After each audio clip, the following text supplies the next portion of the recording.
कोविड-19 में देश और दुनिया के सामने बहुत सारे संकट खड़े किए और इन चुनौतियों के समय में भी भारत के यशस्वी प्रधानमंत्री आदरणीय मोदी जी अवसर देखते हैं और कहीं ना कहीं पिछले कल का उनका जो देश के प्रति संबोधन था उसमें स्पष्ट तौर पर दिखता है कि आत्मनिर्भर भारत बनाने के लिए ये जो संकल्प उन्होंने लिया है, ये जो सोच अपनी देश के सामने रखी है, इसने एक नई ऊर्जा देशवासियों में भर दी है।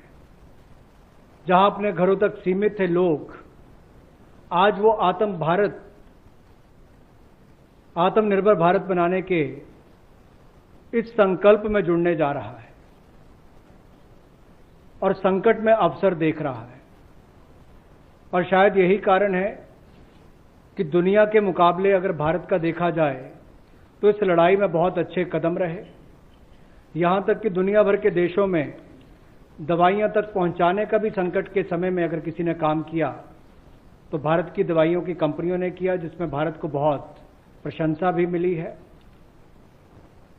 यही नहीं, सबसे पहले कोविड-19 को चलते मोदी सरकार ने जो पहला कदम उठाया वो प्रधानमंत्री गरीब कल्याण योजना के रूप में लेकर आए कि देश के गरीब को भूखा ना रहना पड़े, उसको कोई दुख तकलीफ ना हो। और 1,70,000 करोड़ का ये पैकेज माननीय वित्त मंत्री जी ने आप सबके सामने रखा था।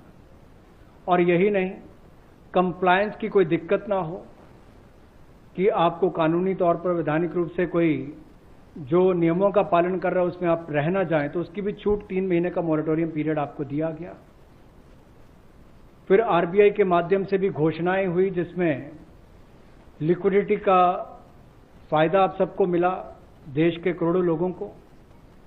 तो मेरा मानना यह है कि रिफॉर्म्स की जब माननीय प्रधानमंत्री जी बात करते हैं कि आत्मनिर्भर भारत हमने बनाना है, तो उसके 5 स्तंभ की उन्होंने बात की है, 5 पिलर्स की बात की है, जिसके विस्तार में उल्लेख माननीय वित्त मंत्री जी ने किया है। मैं एक बात इसमें और कहना चाहता हूं कि ये जो हम इकोनॉमी की बात करते हैं, अर्थव्यवस्था की बात करते हैं, पहला स्तंभ आधारभूत ढांचा हमारा ऐसा हो जो आधुनिक हो। और यही नहीं, हमारे सिस्टम जो है वो 21वीं शताब्दी में हमें विश्व गुरु बना सकें, उस लायक हम बनाएं। वाइब्रेंट डेमोग्राफी की हम बात करते हैं, युवा शक्ति को हम राष्ट्र शक्ति और राष्ट्र निर्माण के रूप में लगाएं और उनका लाभ उठाएं। और डिमांड को कैसे बढ़ाना है और डिमांड सप्लाई चेन का समन्वय कैसे बना रहे और अर्थव्यवस्था आगे और कैसे बढ़े, इसके इस्तेमाल को करने की भी जरूरत है। बोल्ड रिफॉर्म्स का पूरा लेखा जोखा माननीय वित्त मंत्री जी ने पिछले 6 वर्षों का दिया है। मैं यही कहूंगा, बड़े निर्णय करने के लिए मोदी जी जाने जाते हैं।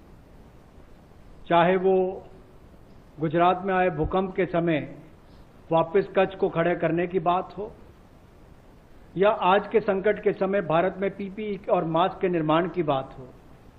और कहीं ना कहीं यही सोच भारत को आत्मनिर्भर भारत बनाने जा रही है। और इस आत्मनिर्भर भारत जो मूवमेंट है, इसमें हम आप सबको जोड़ने आए हैं।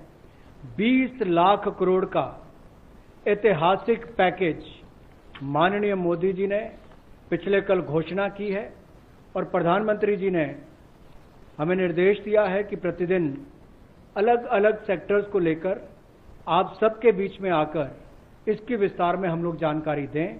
तो माननीय वित्त मंत्री जी आपको अगली जानकारी देंगे कि आज किस सेक्टर को लेकर हम आप सबके बीच में आए हैं। लेकिन बोल्ड रिफॉर्म्स 6 वर्ष भी होती रही, अब भी होगी, जब तक भारत आत्मनिर्भर नहीं हो जाता। उस दिशा में लगातार काम